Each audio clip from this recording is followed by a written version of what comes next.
आप लोगों को पता लग ही गया होगा कि एकलव्य आदर्श आवासीय विद्यालय में लगभग 30,000 वैकेंसी आने वाली हैं बहुत ही जल्दी। तो जो लोग ये कह रहे हैं कि नौकरी नहीं है, क्या तैयारी करें क्या नहीं करें, 6 साल हो गए, 7 साल हो गए, हमें क्या करना चाहिए, मोटिवेशन नहीं है, तो उनके लिए ये एक सुनहरा अवसर है। मैं फिर वही कहता हूं कि सारा खेल माइंडसेट का है। तो अब अगर माइंडसेट बनाओगे तो प्रॉब्लम नहीं आएगी। और जब तो आपके सामने एक भर्ती है, तो यहां पे खास बात क्या है कि भर्ती की वैकेंसी बहुत है। भर्ती में वैकेंसी बहुत है। भर्ती तो अभी 1 साल पहले भी आई थी, लेकिन वहां भर्ती जो थी कम थी।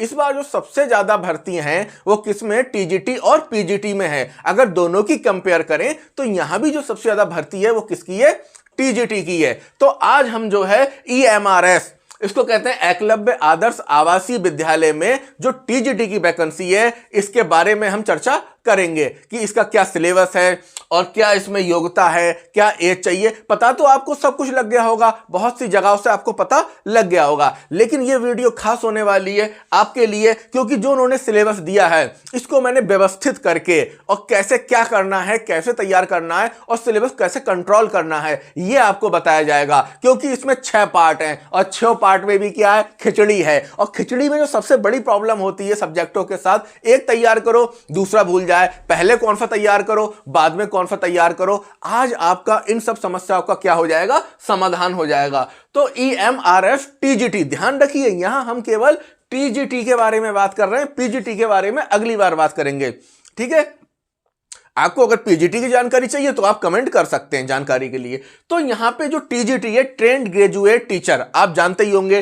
तो अब ये बात आई कि आखिरकार ये एकलव्य आदर्श आवासीय विद्यालय हैं क्या। मैंने पिछली वीडियो में बताया था कि बहुत सी जॉब ऐसी हैं जिनके बारे में आपको पता ही नहीं और बहुत कम लोगों को पता होता है और बाकी लोगों के बारे में इसकी जानकारी नहीं होती। जैसे रेलवे के इंटर कॉलेज हो गए, दूतावास एम्बेसी के कॉलेज हो गए, ठीक है। तो इस तरीके के होते हैं, गेल भेल सेल के हो गए, ये कॉलेज होते हैं।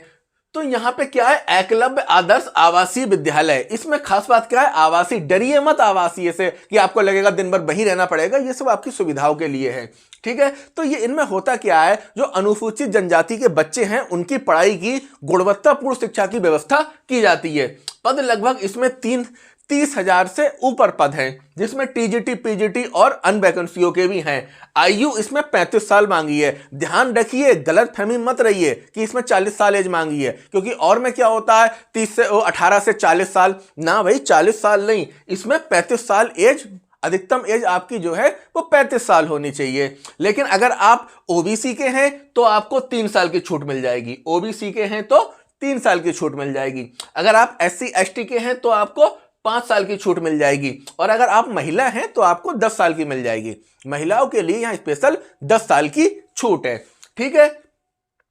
तो इसमें एज क्लियर हो गई। अब इसमें योग्यता क्या मांगी है, तो योग्यता जो मांगी है, आपका ग्रेजुएशन होना चाहिए, वो भी सुसंगत सब्जेक्टों से, ठीक है। और इसके बाद बीएड होना चाहिए और सीटेट होना चाहिए। क्या होना चाहिए, सीटेट होना चाहिए। नेगेटिव मार्किंग इसमें 1/4 की है। और इसको सीबीएसई जैसा जो सिलेबस होता है सीबीएसई का, वही इनमें पढ़ाया जाता है।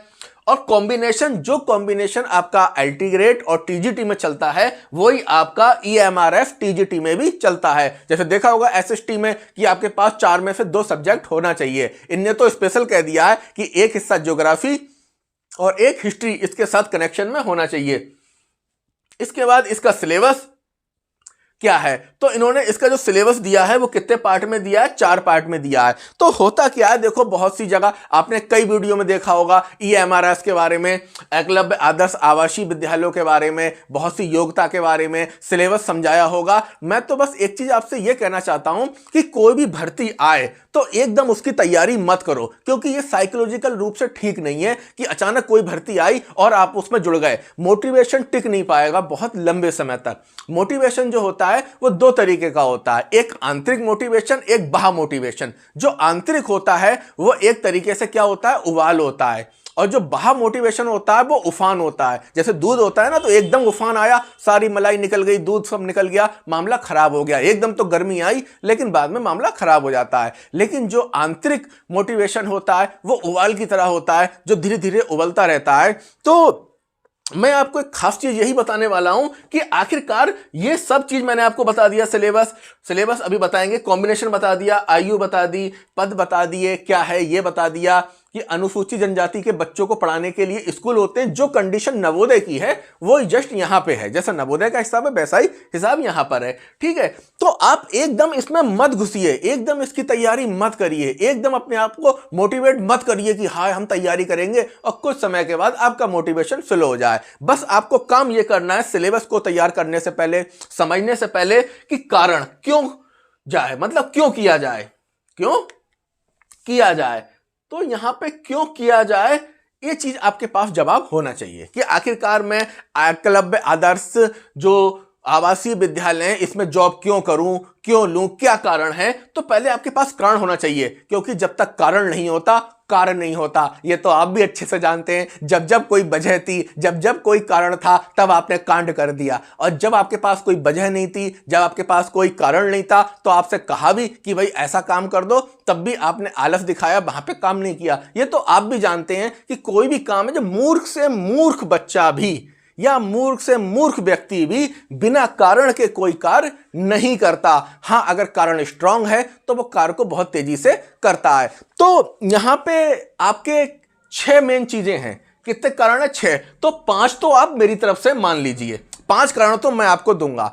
क्यों? क्योंकि भाई मुझे जो सही लगता है वो ये लगता है कि 5 कारण आपके होने चाहिए मेरी तरफ से, बाकी जो छठा कारण है वो आपका होगा। तो बात आई कि क्यों किया जाए, क्योंकि कोई भी तैयारी करने से पहले आप ये चाहें कि ये तैयारी लंबे समय तक चलती रहे, मोटिवेशन लंबे समय तक बना रहे, इसके लिए सबसे जरूरी ये है कि आपका माइंड मेकअप होना चाहिए, आपका माइंड सेट होना चाहिए। अगर माइंड सेट है तभी काम आगे बढ़ पाएगा। तो बहुत से कारण हो सकते हैं आपके, लेकिन पहला कारण आपका यह है, सबसे खास बात जो मुझे इस भर्ती में लगी, मैंने एकलव्य आदर्श जो आवासीय विद्यालय हैं इसकी बहुत सी मैगजीन पढ़ी हैं, बहुत से इनके कार्यक्रम देखे हैं, और इनकी वेबसाइट पे भी बहुत से उनके जो हैं वो पत्र पड़े हुए हैं, मैगजीन्स पढ़ी है, तो आप देख सकते हैं। तो एक अलग ही दुनिया है, ये एक अलग ही दुनिया है। ये वो सौभाग्य आपको देती है जो मुश्किल से किसी जॉब में मिलता है। सबसे खास बात क्या है कि अगर आप भारत के बहुत ही, देखिए फिर समझिए, वजह कारण बता रहे हैं आपको कि क्यों कारण, मतलब ऐसा क्या कारण है कि आप एकलव्य विद्यालयों में ही पढ़ाएं। तो इसमें सबसे पहला कारण यह बनाइए कि अगर आपको भारत के महत्वपूर्ण स्थानों पर घूमना है, अगर भारत के महत्वपूर्ण स्थानों पर रहना है, तब आपको इस विद्यालय की प्रिपरेशन करना चाहिए। यह क्या है? आपका भारत का नक्शा देख रहे हैं। भारत, जॉब तो आप कहीं भी कर लेंगे, ऐसा नहीं है कि जॉब कोई ऐसा है कि गवर्नमेंट ही लगे कि प्राइवेट, नहीं, जॉब तो आप कहीं कर लेंगे। लेकिन जो पूरे भारत में घूमने का मजा है कि आप कभी गुजरात रहना चाहो, कभी कश्मीर रहना चाहो, कभी सिक्किम रहना चाहो, तो आपको क्या है, इस जॉब के बारे में सोचना चाहिए, इसकी प्रिपरेशन के बारे में सोचना चाहिए। मेरे पास पूरे भारत के जितने भी आपके आवासीय विद्यालय हैं इनकी लिस्ट है, तो आप इस लिस्ट को उठाइए, इस लिस्ट को नेट पर देखिए, और आप तो ये सोचिए कि जॉब क्यों करना है। ये करना है कि जैसा आपका बहुत मन है कहां घूमने का, कहीं भी, जैसे महाराष्ट्र है, अब इनके सेंटरों की पूरी लिस्ट है, ये आप देख रहे हो, पूरे कॉलेजों की लिस्ट है, और लिस्ट में क्या है, आपके उन सभी विद्यालयों के बारे में बताया गया है। इतनी इतनी अच्छी जगहों पे विद्यालय हैं, पूछिए, जैसे आंध्र प्रदेश में विशाखापत्तनम। अगर आपका समुद्र तट के किनारे रहने का मन है, घूमने का मन है, काम करने का मन है, तो आप बिना किसी दिक्कत के आंध्र प्रदेश में कैडर ले सकते हैं और विशाखापट्टनम में जॉब कर सकते हैं। अरुणाचल प्रदेश, ये देखिए अरुणाचल प्रदेश कितनी बढ़िया जगह है, तवांग। किस्मत वालों को ऐसा अवसर मिलता है कि वो जॉब भी करें, पैसा भी कमाएं और अच्छे अच्छे स्टेशन घूमें। असम में देखिए कामरूप साम्राज्य, कितना पुराना साम्राज्य है। छत्तीसगढ़ में बस्तर, भयंकर जंगल हैं। तो कहने का मतलब ये है कि आप इस दादर नागर हवेली देख रहे हैं, दादर नागर हवेली, यहाँ पे भी इनके कॉलेज हैं। भारत में हर जगह पे इनका कॉलेज है।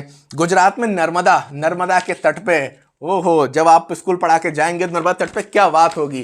कहने का मतलब ये है कि भारत के जितने हिल स्टेशन हैं, चाहे वो कश्मीर ले लीजिए, देहरादून ले लीजिए, शिमला ले लीजिए, मसूरी ले लीजिए, ऐसा भारत में हर जगह पे इनके कॉलेज हैं। तो पहला मोटिवेशन तो जो भी है कि हाँ पैसा चाहिए, सैलरी चाहिए, लेकिन भाई इस जॉब को तैयारी करने पर सबसे अच्छा बेनिफिट ये मिलेगा कि भारत के जो भौगोलिक क्षेत्र हैं, भारत के सांस्कृतिक क्षेत्र हैं, रेगिस्तान हो गया, जैव विविधता के क्षेत्र हो गए, है, आपका राजस्थान है, आप कहीं भी जॉब कर सकते हैं, यानी आप ऑल इंडिया घूम के जॉब कर सकते हैं, पूरा भारत भ्रमण हो जाएगा। दूसरी बात, इसकी तैयारी करने से पहले अपना मोटिवेशन बनाने के लिए आपको वार्षिक पत्रिका इनकी पढ़नी चाहिए। उस पत्रिका को जब आप देखेंगे, उनके कल्चर के बारे में, उनके कार्यक्रमों के बारे में, उनके विद्यालय के फोटो, तो मजा आ जाएगा। पता लगा देहरादून का जो विद्यालय है, चारों ओर पहाड़ियां हैं, वो विद्यालय लगता ही नहीं है कि एकलव्य आवासीय विद्यालय, वो तो ये लगता है पता नहीं किसी फिल्म का एक सेट है बना हुआ।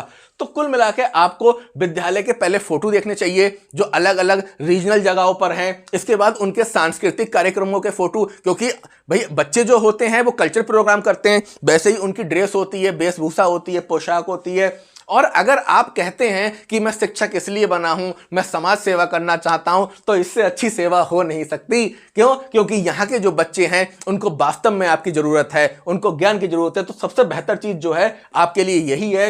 और पांचवा कारण है सुख सुविधाएं, हॉस्टल की व्यवस्था, रहने की व्यवस्था, खाने पीने की व्यवस्था, आने जाने की व्यवस्था, सारी आपको इन विद्यालयों में मिलती है। और छठे नंबर पर आप कोई भी और कारण अपना रख सकते हैं कि आपको इन विद्यालयों में जाना है। तो सबसे पहले क्या करिए, अपना माइंडसेट करिए। इनमें से कोई एक भी आप चुन सकते हैं, कोई ऐसा नहीं है, कोई एक चुन लीजिए ताकि आपका एक माइंडसेट बन सके कि हां आपको इसकी तैयारी करना है। अब बात आई सिलेबस की। तो जो इसका सिलेबस है, हम सिलेबस की बात करेंगे तो इसका सिलेबस कितने भागों में बांटा है इन्होंने? 5 पार्ट में बांटा है। कितने पार्ट में? 5 पार्ट में, 6 पार्ट में, सॉरी 6 भागों में इसका सिलेबस जो है वो कितने पार्ट में है? 5 पार्ट में। कितने में? 5 पार्ट में। पहले पार्ट में इन्होंने क्या दिया, ये ऑफिशियल सिलेबस है इनका, ठीक है, ऑफिशियली सिलेबस है। तो जो 5 पार्ट में ऑफिशियल सिलेबस है, तो पहला क्या आ रहा है? जनरल अवेयरनेस, जो आ रही है 10 नंबर की। घबराइए मत, आपको डिटेल में ही बताया जाएगा। जनरल अवेयरनेस कितने नंबर की आ रही है? 10 नंबर की आ रही है, पार्ट फर्स्ट में। रीजनिंग कितने नंबर की आ रही है? मैंने शॉर्ट में लिख दिया। रीजनिंग कितने नंबर की आ रही है? 10 नंबर की आ रही है। आईसीटी बोले तो कंप्यूटर, ये कितने नंबर का आ रहा है? 10 नंबर का। इंफॉर्मेशन कम्युनिकेशन टेक्नोलॉजी और आपका टीचिंग एप्टीट्यूड कितने नंबर का आ रहा है? 10 नंबर का। तो जो पार्ट फर्स्ट है वो कितने नंबर का आ रहा है? 40 नंबर का, ठीक है। इसके बाद पार्ट 2, इसमें आपका विषय आ रहा है। बड़ा अच्छा सिलेबस बनाया है कि विषय की भी समझ हो जा रही है, जनरल अवेयरनेस की भी हो जा रही है और टेक्नोलॉजी की भी हो जा रही है।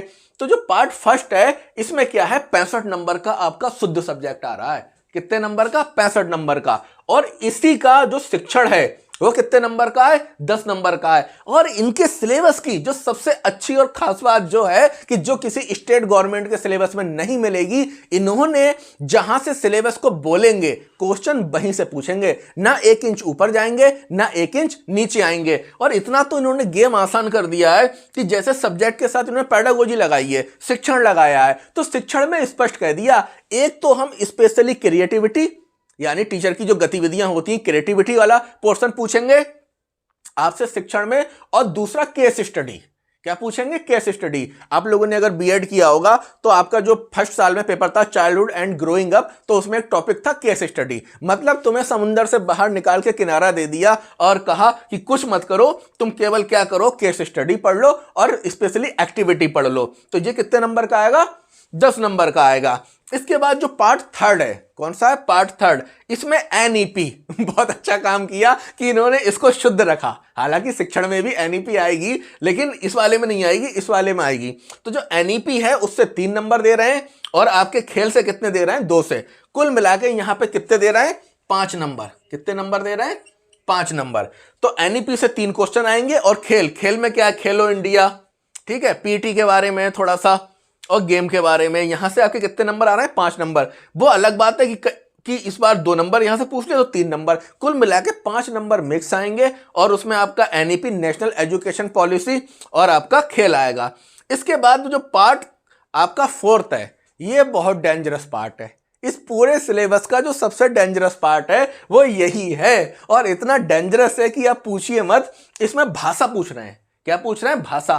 3 भाषाएं जैसे सुपर टेट में आती हैं, वैसे ही इसमें कितनी भाषाएं? 3 भाषाएं। लेकिन सुपर टेट में संस्कृत जो अनिवार्य होती है, लेकिन यहां इन्होंने रीजनल नाम से चॉइस दे दी। गुजराती ले लो, कन्नड़ ले लो, मराठी ले लो, गुजराती ले लो, पंजाबी ले लो, असामिया ले लो, ठीक है, कोई भी ले लो तुम। यहाँ पे उड़ीसा की ले लो, तो इस तरीके से इन्होंने 3 भाषाएं पूछी हैं, इंग्लिश 10 नंबर की, हिंदी 10 नंबर की, और जो रीजनल लैंग्वेज है वो आपकी आएगी 10 नंबर की। ये इतना खतरनाक पार्ट है। पहली बात तो ये नंबर आपके जुड़ेंगे नहीं, ये नंबर आपके जुड़ेंगे नहीं।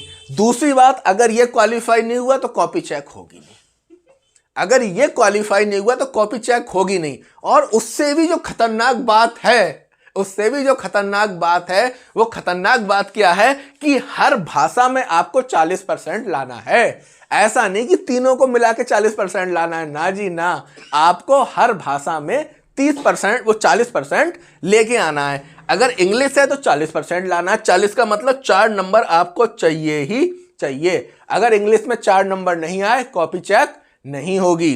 हिंदी में 4 नंबर चाहिए ही चाहिए, अगर 4 नंबर नहीं आए तो कॉपी चेक नहीं होगी। रीजनल भाषा में आपको 4 नंबर चाहिए ही चाहिए, अगर नहीं आए तो कॉपी चेक। घबराइए मत, इसका भी समाधान मैं अभी आपको बता दूंगा। देखो, मैं वही बात कहता हूं, अगर समस्या है तो समाधान है। महाभारत के युद्ध में क्या हुआ था? बर्बरीक ने यही कहा था, जो हारेगा मैं उसकी तरफ होऊंगा। सब लोग डर गए, बोले अरे बर्बरीक तो बहुत बड़ा योद्धा है, ये जिसकी तरफ हो जाएगा वो उसे जिता देगा। श्री कृष्ण बोले ऐसी की तैसी, हम देखते हैं इसको। लगाया माइंड, उड़ा दी गर्दन, आजा भैया, किसके लिए लड़ेगा।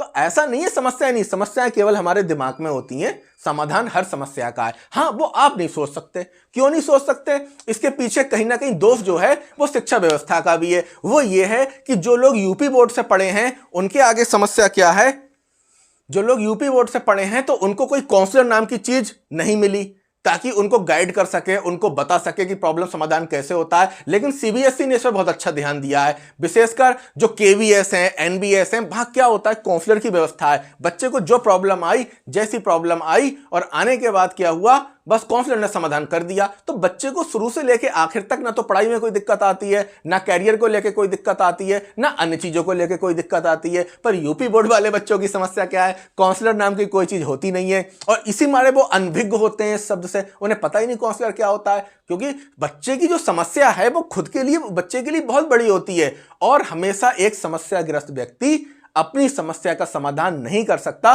केवल दूसरा ही कर सकता है। तभी तो जब आप डिप्रेशन में जाते हैं तब आपको साइकियाट्रिस्ट की जरूरत होती है, तभी तो साइकोलॉजिस्ट आपको सही करता है, वरना आप स्वयं ही समाधान कर लेते।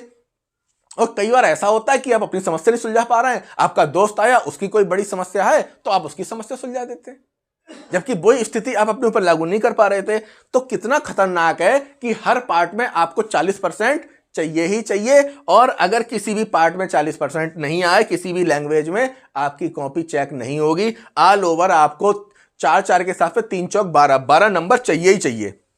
तो इसका भी तोड़ है, वो मैं भी आपको आगे बताता हूं। तो कुल मिला के ये एक सिलेबस है जो कि मैंने हूबहू, जो कि उसमें था नोटिफिकेशन में, जस्ट यहां चिपका दिया। पूरे का पूरा सिलेबस है। अब बात यह है कि सर जीएस अपने आप में समुंदर है। अब जीएस में भी उसने क्या खोला है, केवल 2 टॉपिक बोल दिए हैं, एक जनरल अवेयरनेस बोल दिया है, एक करंट अफेयर बोल दिया है। ठीक है, अब जनरल अवेयरनेस में भी, अब मैंने पुराने साल के पेपर देखे, एकलव्य आवासीय विद्यालय के टीजीटी के पोल टीवी पूछ रहा है, करंट और इकोनॉमिक्स को मिला के पूछ रहा है, साइंस भी पूछ रहा है, हिस्ट्री भी पूछ रहा है, हिस्ट्री डबल पूछ रहा है, एक तो वर्ल्ड हिस्ट्री भी पूछ रहा है, इंडिया की हिस्ट्री भी पूछ रहा है। मतलब 10 नंबर में ही पूरी लंका लगाए पड़ा है। और तो और यहां इसका बस नहीं चल रहा, यहां तो इसने टीचिंग एप्टीट्यूड दे रखा है, शिक्षण दे रखा है, इसके बाद जीएस में भी पूछ रहा है कि वही 2009 में आरटीई, राइट टू एजुकेशन, उसके बारे में पूछना चाह रहा है। वो कंप्यूटर अलग से दिया है, तब भी जीएस में टेक्नोलॉजी क्वेश्चन पूछ रहा है। तो यहां पे पूरा क्या है, समुंदर है। इसके बाद क्या है, रीजनिंग। फिर तो बात ये आई कि सर ये ऐसे ऐसे सब्जेक्ट हैं, आधे तैयार करेंगे, आधे भूल जाएंगे, कोई अधिक नंबर का है, कोई कम नंबर का है, तो आखिरकार हम कैसे करके इसको तैयार करें, क्या रणनीति हमारे लिए सही होगी। तो जो आपका व्यवस्थित सिलेबस है वो हमने ये रेडी करा है। इतनी भी वीडियो अवेलेबल है या आप देख रहे हैं तो आपको ये सिलेबस दिखाई दे रहा है, तो वहां बस सिलेबस ही बताया गया है। अब मैं आपको एक व्यवस्थित सिलेबस के बारे में बताता हूं, और सिलेबस को कैसे करके हम तैयार करेंगे इसके बारे में चर्चा करेंगे। देखिए, आपको अपने इस पूरे सिलेबस को, जो कि कितने नंबर का है, एक चीज मैं और बता दूं कि आपका जो यहां से लेके यहां तक का पार्ट है, यह है 120 नंबर का। भाई 40 नंबर का फर्स्ट पार्ट आ रहा है, सेकंड जो है 75 का है, थर्ड जो है 5 नंबर का है, तो 75 और 5 80, 80 और 40 120। तो आपकी जो मेरिट बनेगी वो 120 पे बनेगी। कितने बनेगी? 120 पे। इस 30 नंबर से कोई मतलब नहीं है, लेकिन अगर जेई नहीं क्वालिफाई कर पाए तो ये पढ़ना लिखना सब बेकार है। असल में वही बात मैंने बताई थी ना कि करना क्या है, छटाई करना है। और यहां एग्जामिनर ने बहुत ही चालाकी और चतुरता के साथ क्या करा है, ये पोर्शन अपने पास रख लिया है। उसे पता है कि मुझे किसे अंदर करना है, किसे बाहर करना है, वो यही सिकंजा कसेगा। जहां उसने लैंग्वेज टफ बनाई, आधी भीड़ तो वैसे ही बाहर हो जाएगी। पता लगा कोई बहुत अच्छा है जीएस में, कोई बहुत अच्छा है रीजनिंग में, कोई बहुत अच्छा है कंप्यूटर में, कोई बहुत अच्छा है अपने विषय में, लेकिन क्या हुआ, गच्चा वहीं खा जाएगा। तो इस चीज से निपटने का तोड़ क्या है, बहुत ही मनोवैज्ञानिक तरीके से और साइकोलॉजिकल तरीके से आपकी व्यवस्था बनाई गई है। इसको हमने पूरे को व्यवस्थित करने के लिए 2 पार्ट में कर दिया है। कितने पार्ट में कर दिया है? 2 पार्ट में। बहुत अच्छे से समझना, ये जानकारी आपको कहीं मिलेगी नहीं। देखिए, पार्ट 1 और पार्ट 2। पार्ट 1 जो है वो आपका वैसे तो 118 नंबर का हो रहा है, लेकिन प्रॉब्लम जो है हिंदी भाषा जुड़ नहीं रही है। जो भाषा है हिंदी, अंग्रेजी और थर्ड भाषा, तो काट पीट के अगर हिंदी इसको भाषा को हम हटा दें तो ये बच रहा है 88 नंबर का। यानी पार्ट फर्स्ट आपका कितने नंबर का बन रहा है? 88 नंबर का। और पार्ट बी कितने नंबर का बनने है? 32 नंबर का। तो करना क्या है कि पहले राउंड में आपको पार्ट फर्स्ट है ये तैयार करना है, और ये पार्ट फर्स्ट तैयार करते ही आपका कितना क्लियर हो जाएगा? 88 नंबर। कितने हो जाएंगे? 88 हो जाएंगे। और जो सबसे बड़ा खतरा है वो क्या है कि लैंग्वेज, अगर हम लैंग्वेज गच्चा खा गए, सबसे ऊपर हमने लैंग्वेज ही रखी है कि आप लैंग्वेज पढ़ेंगे।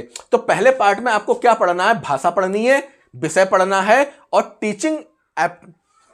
जो टीचिंग एप्टीट्यूड है वो पढ़ना है। और इसके साथ में जो यहां पे एनईपी है, ये पार्ट तो असल में टीचिंग का ही है, तो हमने इस पार्ट को यहां से उठा के किसके साथ जोड़ दिया? टीचिंग एप्टीट्यूड के साथ जोड़ दिया। अब भाषा तो आपको समझ में आ रही है 30 नंबर की है। विषय कितने नंबर का है? देखो, विषय है आपका 65 नंबर का। कितने नंबर का है? 65 नंबर का। विषय को हमने अलग रखा है, हमने व्यवस्थित किया है। जैसे होता क्या है कि दुकान में पता लगा बहुत ढेर सारे साबुनों का ढेर लगा है, लेकिन आपने क्या करा, नहाने वाले अलग कर दिए, कपड़े धोने वाले अलग कर दिए, बर्तन धोने वाले अलग कर दिए। तो हमने व्यवस्थित कर दिया आपके लिए। तो हमने क्या करा है कि आपका भाषा क्लियर हो गया, विषय हो गया। जो टीचिंग एप्टीट्यूड 2 जगह है, एक तो 10 नंबर का फर्स्ट पार्ट में है, ये वाला है 10 नंबर का, और दूसरा आपका जो है वो विषय के साथ है। दोनों को मिला के हमने 20 नंबर का कर दिया यहां पे, ताकि अब टाइम टेबल आप बनाओगे तो इसको आप एक ही साथ पढ़ोगे, अलग अलग नहीं देखोगे। इसके अलावा जो आपका एनईपी 3 नंबर की आ रही थी वो भी हमने इसमें जोड़ दी। तो इस तरीके से जो ये नंबर हो गए वो कितने हो गए? 23 हो गए। 23, 65, 30, 118। अब भाषा को अगर हटा देंगे तो कितना बचेगा? 88। तो आपको पहले राउंड में क्या तैयार करना है? Section A. और दूसरे राउंड में क्या तैयार करना है? आपको ये वाला, इसमें क्या है? आईटीसी है, आईसीटी है, कंप्यूटर, और आपको रीजनिंग तैयार करना है, और आपको जीएस तैयार करना है। ठीक है। अब हमने जीएस को सबसे लास्ट में क्यों रखा? क्योंकि यहां पे क्या है, भाषा को हमें बहुत अच्छे से क्लियर करना है, क्योंकि भाषा में अगर चूक गए तो मारे जाओगे।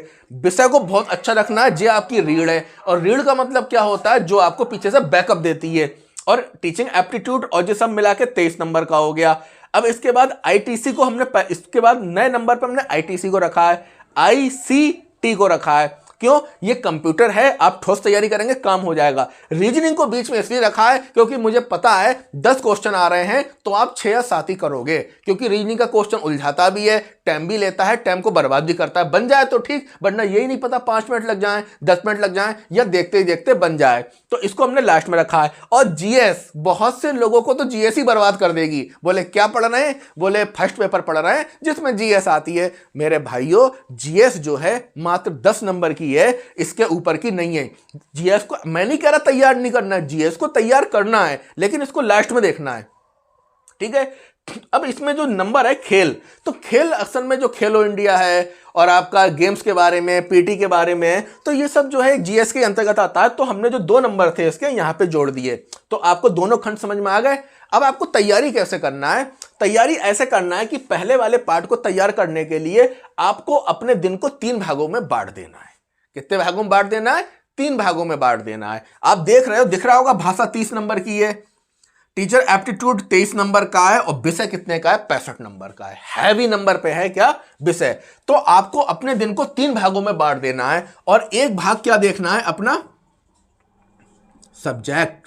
मतलब अपने दिन को जितने भी घंटे मिले आपको, 8 घंटे मिले, 16 घंटे मिले, 15 मिले, 14 मिले, उनको क्या करिए 4 से भाग कर दीजिए और 2 हिस्सों में अपना सब्जेक्ट कर दीजिए और एक हिस्सा आपको क्या करना है, भाषा। क्या करना है, भाषा। और एक हिस्से पे आपको क्या करना है, टीचिंग एप्टीट्यूड। क्या करना है, टीचिंग एप्टीट्यूड।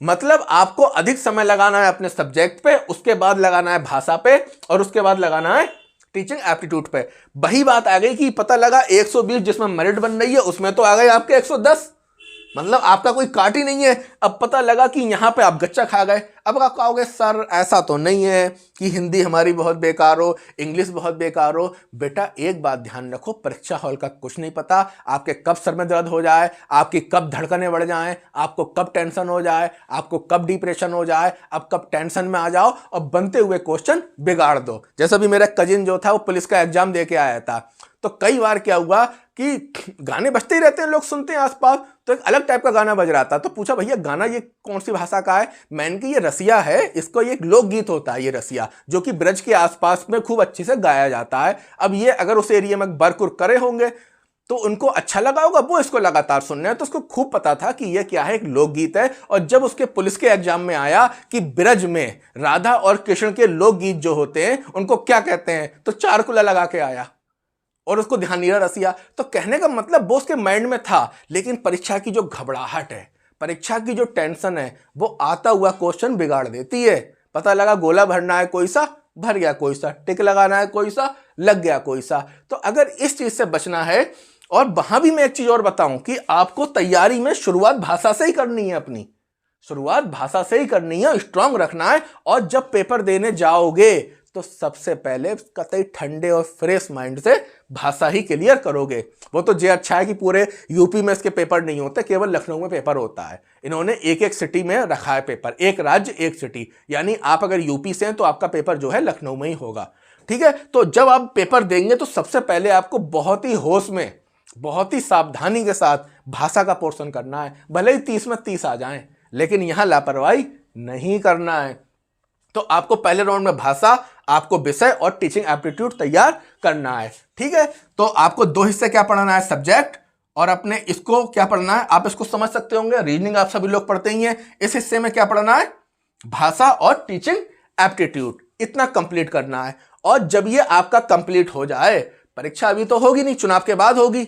अब भाई चुनाव के बाद कब होगी, मई में हो, जून में हो, फिलहाल होगी जल्दी, कोई लंबी नहीं खिंचेगी। मान के चलिए आपको 4-5 महीने तक मिल सकते हैं, 4 महीने तक आपको मिल सकते हैं भाई।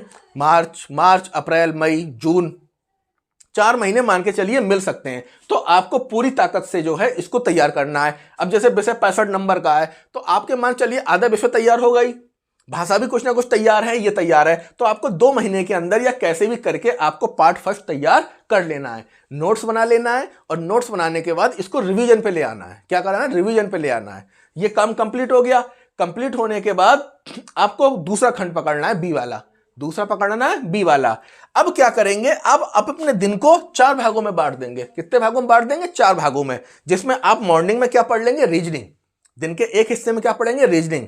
एक हिस्से में क्या पढ़ेंगे, ICT, इंफॉर्मेशन कम्युनिकेशन टेक्नोलॉजी। और दूसरे हिस्से में क्या पढ़ेंगे, GS।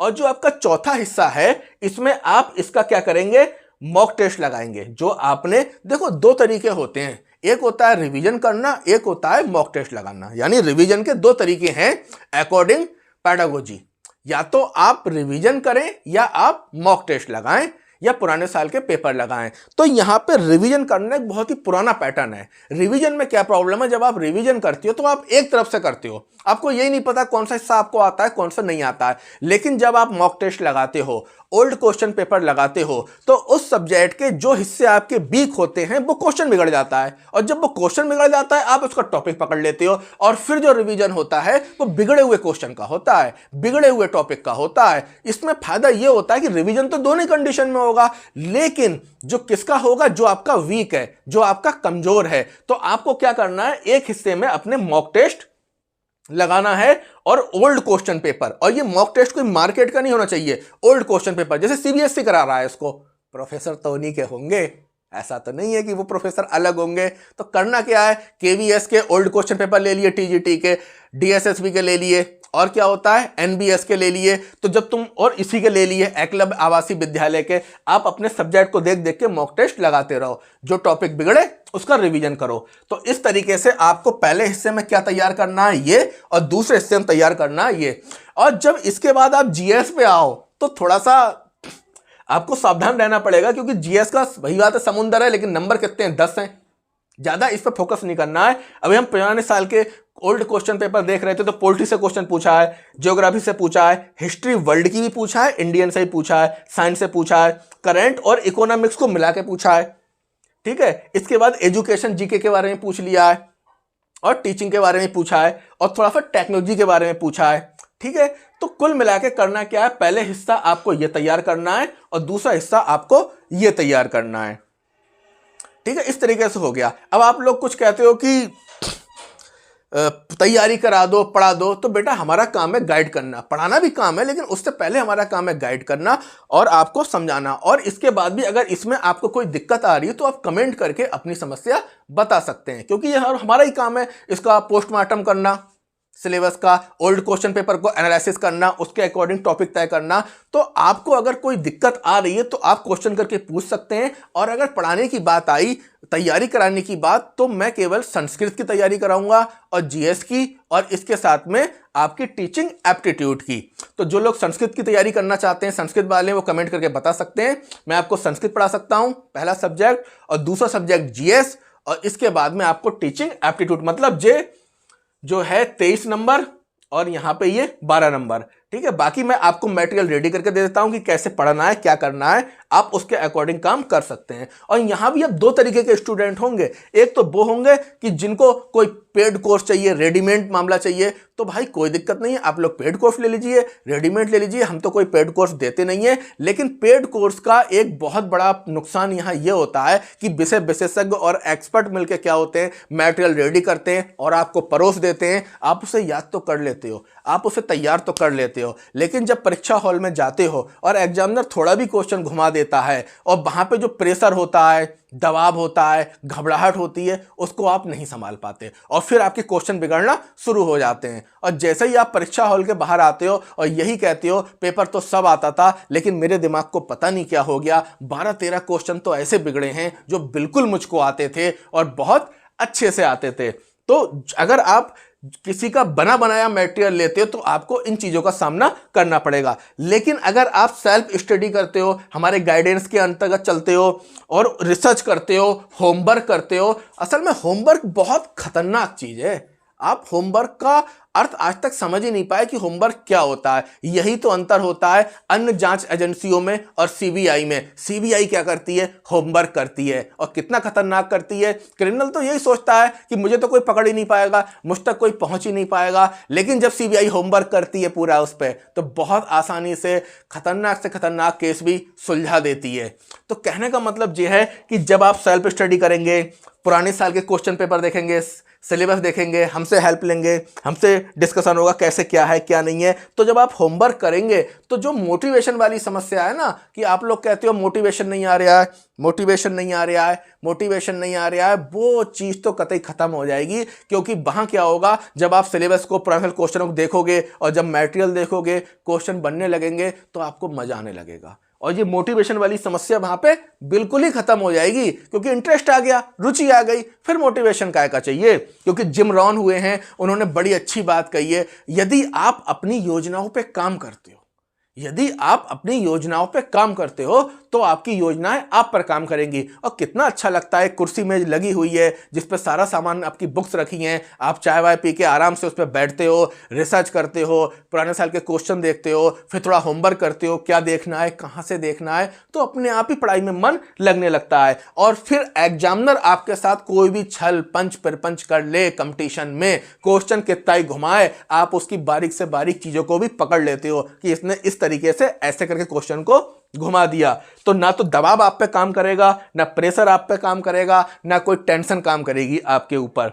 और जो अगर इस तरीके से सेल्फ स्टडी और तैयारी करोगे तो कट ऑफ का भी कोई मतलब नहीं है। पुरानी कट ऑफ देखो, कोई ज्यादा नहीं गई है, 88, 98 तो नहीं, 91, मतलब मान के चलिए अधिकतम क्या है। तो मैं आपको एक होमवर्क और देता हूं। आपका एक होमवर्क ये है कि आपको कमेंट करके ये बताना है कि आपके सब्जेक्ट की जो 2023 में जो इनका पेपर हुआ है टीजीटी का, एकलव्य आदर्श आवासीय विद्यालय का जो टीजीटी का एग्जाम हुआ है, तो आपको करना क्या है, कमेंट करके मुझे ये बताना है कि आपके सब्जेक्ट की कट ऑफ कितनी गई है। आप थोड़ी रिसर्च करके बताइएगा कि आपके सब्जेक्ट की कट ऑफ कितनी गई है। कट ऑफ जो है 90 से 90 से ऊपर नहीं गई है। लेकिन आप ऐसा क्यों मानो, आप तो 120 में 115 लेके आओ, 110 लेके आओ। आप तो ऐसी स्थिति में काम करोगे तो कट ऑफ का तो सोचना ही नहीं है, कतई आपको बिल्कुल भी नहीं सोचना है। और फिर क्या है, सिलेक्शन हो जाएगा। और ऐसी व्यवस्था है, मैंने पहले ही बताया था, रेगिस्तान में घूमने का मन है तो अजमेर घूमो, उदयपुर घूमो, कहीं घूमो। और अगर किसी ठंडे स्थान पर घूमने का मन है, सिक्किम चले जाओ। किसी हिल स्टेशन पर घूमने का मन है, उत्तराखंड चले जाओ। और अगर समुद्र तटों के किनारे घूमने का मन है तो गुजरात, उड़ीसा चले जाओ। कालाहांडी सुना था सीबीएसई में, कालाहांडी जगह है, वहां पे भी इनका स्कूल है।